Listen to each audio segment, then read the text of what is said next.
50 वर्षापूर्वीची जी जन्म नोंद असते ती अभिलेख शाखेतून बोगस असण्याचा माझा संशय आहे. त्या संशयावरून मी त्यांना अर्ज दिलेला होता की त्याबाबत चौकशी करावी. 23/12/2025 रोजी मी हरकत घेतली त्या नोंदीवर की ती फेर तपासणी करावी त्यावर. त्यानंतर मी 24 तारखेला तक्रारी अर्ज दिला की ती नोंद बोगस असल्याचं उघड्या डोळ्यांनी दिसते, त्याच्यावर तुम्ही कमिटी नेमा किंवा ते सांगा ती काय आहे ते.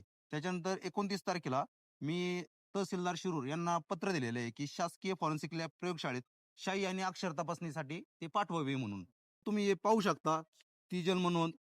त्यांचा जो गोषवारा असतो 1, 3, 5, 1 आणि 3च्या मध्ये 2 नंबरची नोंद आहे बरोबर. 3 आणि 5च्या मध्ये या 2 नोंदी कस काय आल्या? खाली गोषवाऱ्यात 5 आहे, खाली 2चा 3 केलेला उघड्या डोळ्यांनी दिसते.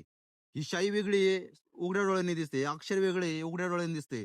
तरी याबाबत आतापर्यंत त्यांनी काही ऍक्शन घेतलेली नाही किंवा मला आजपर्यंत बोलवलं नाही की काय प्रोसेस चालू आहे काही नाही. तर याबाबत मी त्यांना आणखी एक पत्र दिलं की मागच्या जवळपास 25 तारखेला मी पत्र दिलं होतं की 1 महिन्याच्या आत जर झालं नाही तर 26 जानेवारीला प्रजासत्ताक दिनाच्या दिवशी मी आत्मदहन करणार असा इशारा दिलेला आहे. त्याचं मी पत्र पोलीस स्टेशनला एक दिलेलं आहे, तहसीलदारांना एक दिलेलं आहे. माझ्याबरोबर योगेश धुळे आहेत, त्यांच्या बहीण वैष्णवी धुळे यांनी देखील याच प्रकरणावर आत्मदहनाचा इशाऱ्याचं पत्र शिरूर पोलीस स्टेशन आणि तहसीलदार यांना दिलेलं आहे. बरं, आता ज्यावेळेस तुम्ही तहसील ऑफिसमध्ये गेला, तहसीलदारांकडे गेला, त्यावेळेस तिथे तुम्हाला कसा रिस्पॉन्स मिळाला, काय प्रतिसाद मिळाला तिथे? त्यांना मी दाखवलं की हे असं आहे, ही नोंद खोटी दिसते. ते म्हणले की मी स्वतः खोटी सिद्ध करू शकत नाही, आम्ही त्याच्यावर प्रोसेस चालू आहे आणि तुम्हाला कळू म्हणून. पण त्याच्यानंतर काय कोणाचं काय उत्तर आलेलं नाही, काही नाही आलेलं.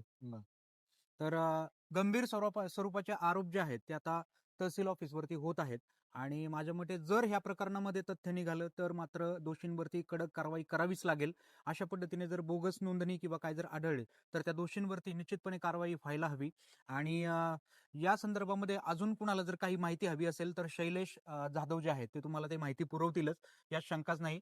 तर आजच्या या व्हिडिओमध्ये इथंच थांबूयात मित्रांनो. आणि हा टू बी कंटिन्यूड आहे, म्हणजे याच्या पुढचा पार्ट देखील लवकरच येणार आहे. त्यासाठी आपल्या चॅनलला सबस्क्राईब जरूर करून घ्या, आपल्या पेजला फॉलो जरूर करून घ्या. भेटूयात नवीन व्हिडिओसह, तोपर्यंत धन्यवाद.